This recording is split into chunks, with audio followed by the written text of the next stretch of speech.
Good evening, and welcome to the Thank You John podcast. On tonight's episode, we talk about Stranger Things, MK Ultra, the Flat Earth Theory, HarmonQuest, a short story featured by Isaac Asimov, and maybe some other stuff.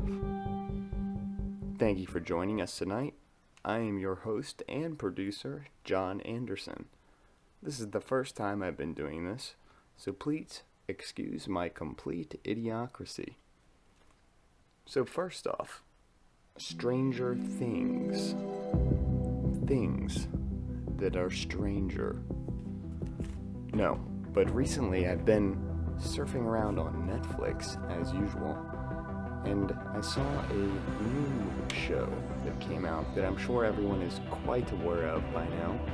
It is called Stranger Things. It is set in the 80s. It revolves centrally around a group of 10-year-old kids and the goings-ons in the small town.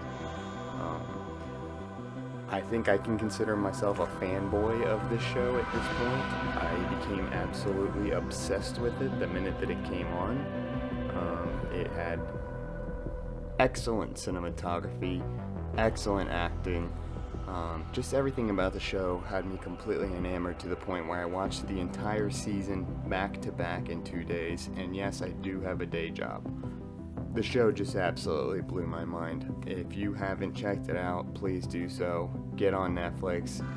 I think alone it's worth the $7.99 or $9.99 or whatever Netflix cost is per month now.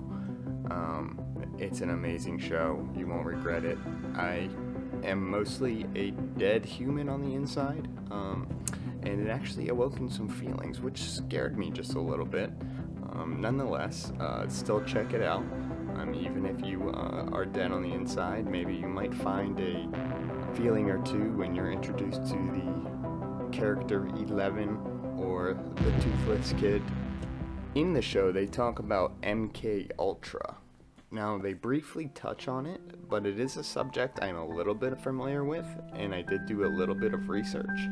But it was kind of a messed up test they used in the 60s with the CIA, trying to compete with the Russians and all that, with the space war. So basically, the gist of it is they they actually paid these people money to give them LSD and do all kinds of psychological testing on them to see what they could do with their minds. Supposedly, mostly it was for interrogation reasons, but in the show, they kind of spin it off to be more of a sci-fi, like maybe we can reach the other side or telepathically kill somebody or something like that. I just thought that was extremely interesting and brought up in my head a lot of the other conspiracy theories that have been going around, most recently the Flat Earth Theory. So if you haven't heard of the Flat Earth Theory, it's a theory which people actually believe in. I encourage you to get on YouTube and look it up. People believe that the Earth is flat, everything is a lie, we are in some kind of dome-shaped structure in which there is no edge. There's all kinds of explanations on strange plane routes, on why they won't go from this island to that island, why they were shooting rockets into space to try to break the bubble. It's an interesting theory, but we'll leave it at that. Next, I want to talk about a new show by Dan Harmon. Now, Dan Harmon is the one that actually inspired me to get into podcasting, into media, and just get my feet wet. Because Dan Harmon as a person is kind of like my personal hero. At my age, I'm 25, he was in an apartment that cost probably the same as mine, not much, surrounded by pizza boxes, which is a familiar sight. I think I'm a little bit neater than that, but same thing. He had a little bit more stranger fetishes than I did. He was into nylons on mannequin legs, which I really can't get into. I tried time and time again. It just wasn't happening. But anyway, yeah, so he's a big hero of mine. And he just came out with a new show called HarmonQuest, where They play Dungeons and Dragons with a celebrity guest, and he has his usual panel that is on his podcast called Harmontown. They are on the show HarmonQuest with him. They have a celebrity guest, like I said, and they just play a game of Dungeons and Dragons. Now, they don't call it Dungeons and Dragons, they call it Shadowrun, I believe. But the interesting part of this, and it is very funny because they are all comedians, the most interesting part is it's animated over all this. So as they're going through their adventures, the animations behind them, doing wacky things, so you really get the imagery of the Dungeons and Dragons. And if you grew up as a kid playing Dungeons and Dragons, it's kind of neat to see it come to life in that way. Just in case we're all a little rusty, it's a collective storytelling game where we're all in a story in our collective imagination, but we have a god. He's the one in charge of whether the things that we say we want to do succeed or fail. He uses dice, he uses rules, he uses, some would say autism, but... So for my first episode, perhaps I got a little bit ambitious and was expecting to have guest interviews and was trying to get Spencer Crittenden or even Dan Harmon on the show to interview him. But first, I'm just going to get my feet wet here, get this thing edited and out there. So please bear with me here. If one person listens, I am absolutely thrilled. If not, it's just practice for myself. But today I want to feature a short story since I do not have a guest story, which I planned on doing. And this is one of the originals by Isaac Asimov, who's one of my favorites and is definitely considered a sci-fi god when it comes to terms with writing and kind of almost predicting the future with totalitarian governments and things like that. So this story is called The Winnowing by Isaac Asimov. 5 years had passed since steadily thickening wall of secrecy had been clamped down about the work of Dr. Aaron Rodman. For your own protection, they had warned him. In the hands of the wrong people, they had explained. In the right hands, of course, his own, for instance, Dr. Rodman thought rather despairingly. The discovery was clearly the greatest boon to human health since Pasteur's working out of the germ theory and the greatest key to understanding of the mechanism of life ever. Yet after his talk at the New York Academy of Medicine soon after his 50th birthday, and on the first day of the 21st century, there had been a certain fitness to that. The silence had been imposed, and he could talk no more, except to certain officials. He certainly could not publish. The government supported him, however, and he had all the money he needed, and the computers were his to do with as he wished.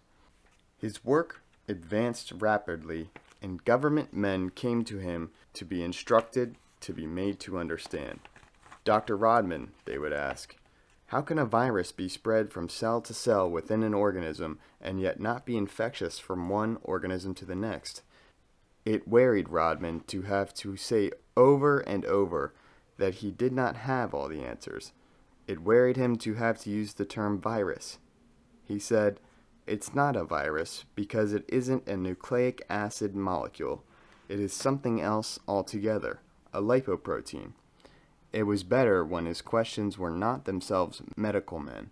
He could then try to explain in generalities instead of forever bogging down on the fine points. He would say, every living cell and every small structure within that cell is surrounded by a membrane. The workings of each cell depend on which molecules can pass through the membrane in either direction and at what rates. A slight change in the membrane will alter the nature of the flow enormously, and with that, the nature of the cell chemistry and the nature of its activity. All disease may rest on alterations in membrane activity. All mutations may be carried through by way of such alterations. Any technique that controls the membranes controls life. Hormones control the body by their effect on membranes, and my lipoprotein is an artificial hormone rather than a virus. The LP incorporates itself into the membrane and in the process induces the manufacture of more molecules like itself. And that's the part I don't understand myself. But the fine structures of the membranes are not quite identical everywhere. They are, in fact, different in all living things, not quite the same in any two organisms. An LP will affect no two individual organisms alike. What will open the cells of one organism to glucose and relieve the effects of diabetes will close the cells of another organism to lysine and kill it. That was what seemed to interest them most, that it was a poison, a selective poison, Rodman would say.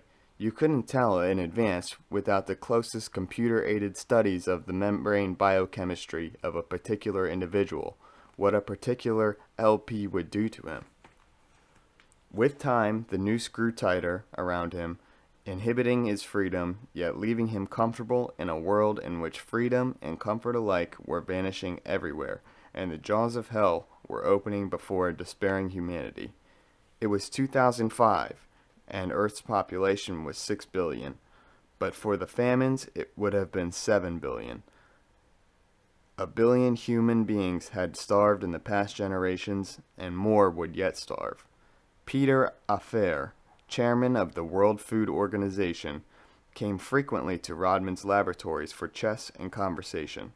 It was he said, who had first grasped the significance of Rodman's talk at the Academy, and that had helped make him chairman. Rodman thought the significance was easy to grasp, but said nothing about that. Affair was 10 years younger than Rodman, and the red was darkening out of his hair. He smiled frequently, although the subject of conversation rarely gave cause for smiling, since any chairman of an organization dealing with world food was bound to talk about world famine. Affair said, if the food supply were evenly distributed among all the world's inhabitants, all would starve to death. If it were evenly distributed, said Rodman, the example of justice in the world might lead at last to a sane world policy. As it is, there is world despair and fury over selfish fortune of a few, and all behave irrationally in revenge. You do not volunteer to give up your own oversupply of food, said Affair. I am human and selfish, and my own action would mean little. I should not be asked to volunteer. I should be given no choice in the matter. You are a romantic, said Affair. Do you fail to see that the earth is a lifeboat? If the food store is divided equally among all, then all will die. If some are cast out of the lifeboat, the remainder will survive. The question is not whether some will die, for some must die. The question is whether some will live. Are you advocating triage, this sacrifice of some for the rest, officially? We can't. The people in the lifeboat are armed. Several regions threaten openly to use nuclear weapons if more food is not forthcoming. Rodman said sardonically, you mean the answer to, you die that I may live, is, if I die, you die. An impasse. Not quite, said Affair. There are places on Earth where the people cannot be saved. They have overweighted their land hopelessly with hordes of starving humanity. Suppose they are sent food. Suppose the food kills them. The land requires no further shipments. Rodman felt the first twinge of realization. Kills them how? He asked. The average structural properties of the cellular membranes of a particular population can be worked out. An LP particularly designed to take advantage of those properties could be incorporated into the food supply, which would then be fatal, said Affair. Unthinkable, said Rodman, astounded. Think again. There would be no pain. The membranes would slowly close off, and the affected person would fall asleep and not wake up. An infinitely better death than that of starvation, which is otherwise inevitable, or nuclear annihilation. Nor would it be for everyone, for any population varies in its membranal properties. At worst, 70% will die. The winnowing out will be done precisely where overpopulation and hopelessness is worst, and enough will be left to preserve each nation, each ethnic group, each culture. To deliberately kill billions. We would not be killing. We would merely supply the opportunity for people to die. Which particular individuals would die would depend on the particular biochemistry of those individuals. It would be the finger of God. And when the world discovers what has been done, that will be after our time, said Affair. And by then, a flourishing world with limited population will thank us for our heroic action in choosing the death of some to avoid the death of all. Dr. Rodman felt himself flushing and found he had difficulty speaking.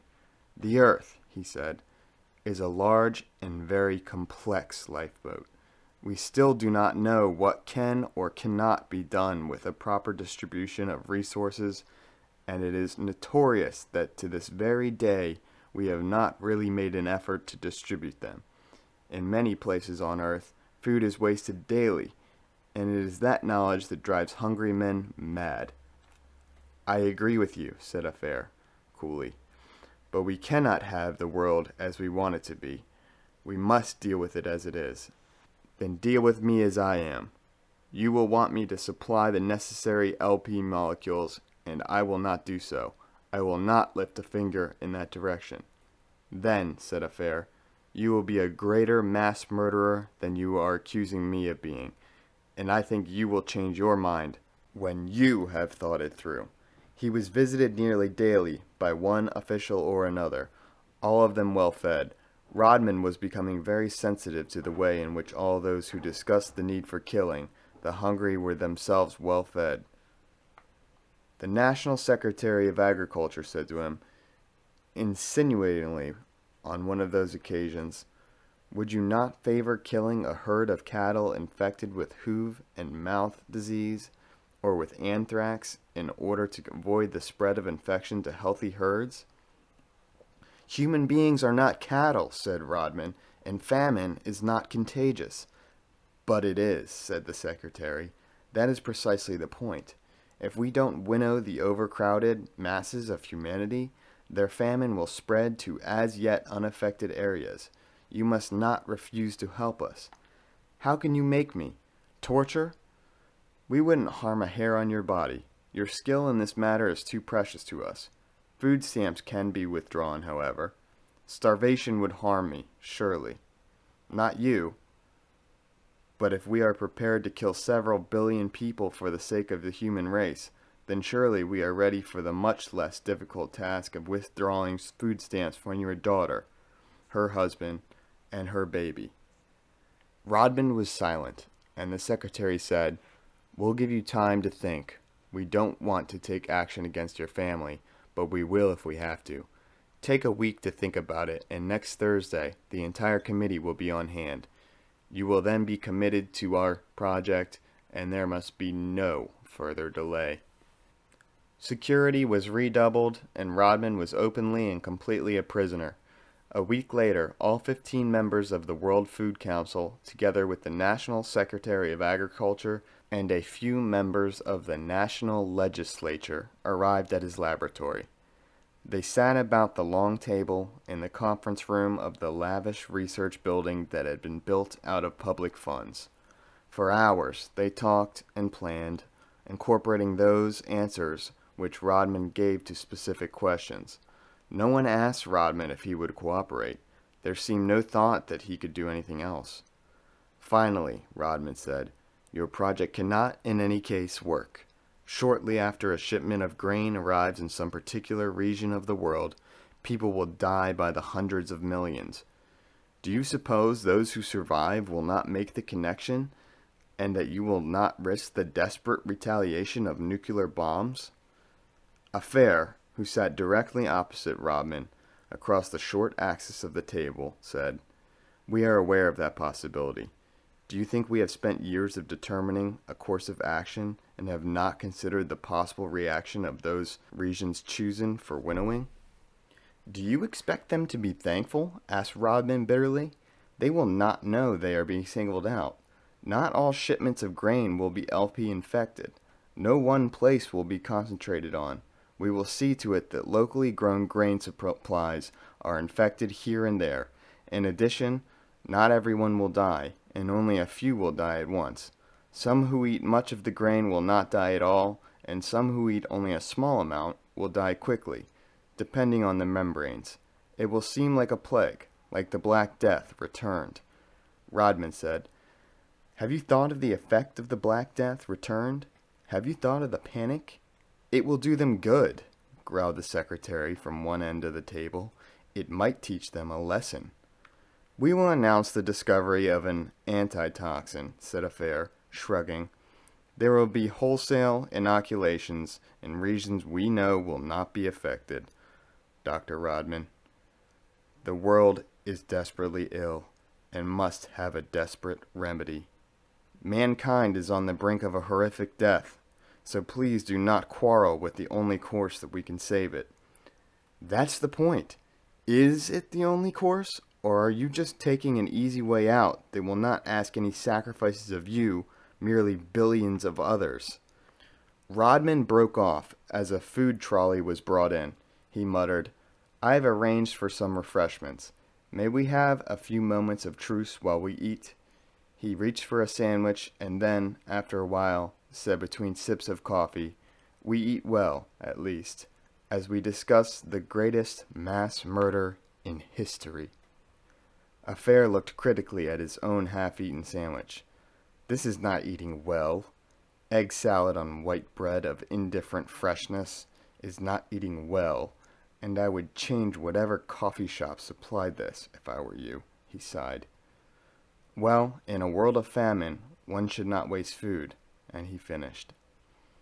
Rodman watched the others and then reached for the last remaining sandwich on the tray. "I thought," he said, "that perhaps some of you might suffer a loss of appetite in view of the subject matter of discussion.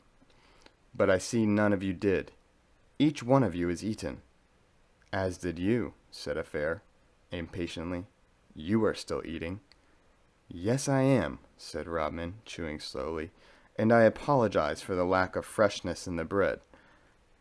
I made the sandwiches myself last night, and they are 15 hours old."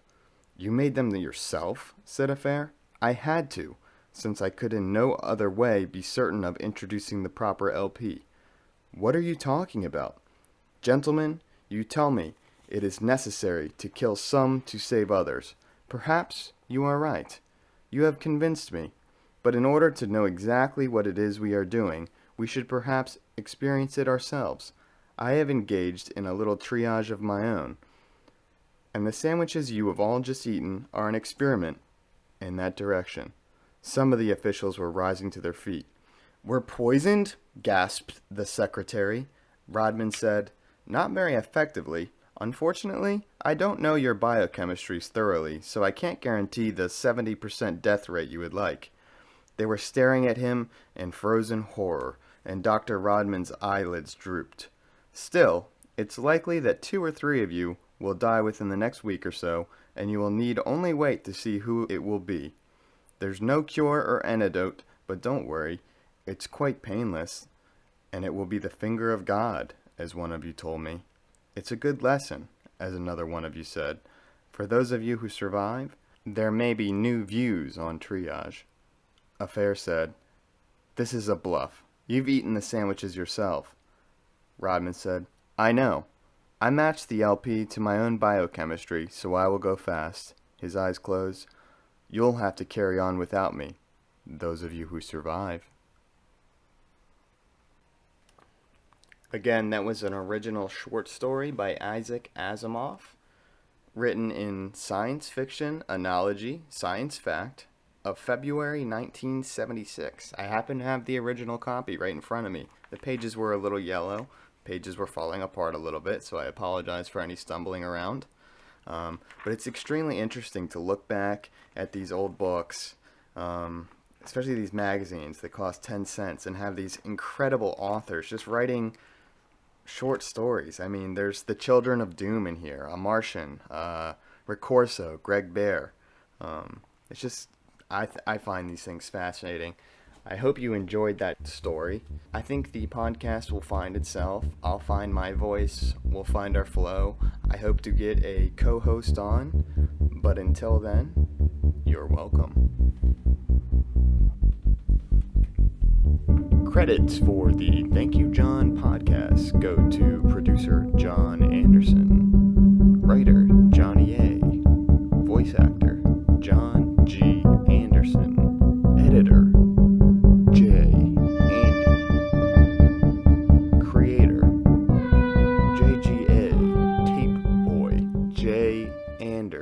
lead other guy, Johnny B. Anderson Good. Thank you for listening. Brought to you by lots of caffeine.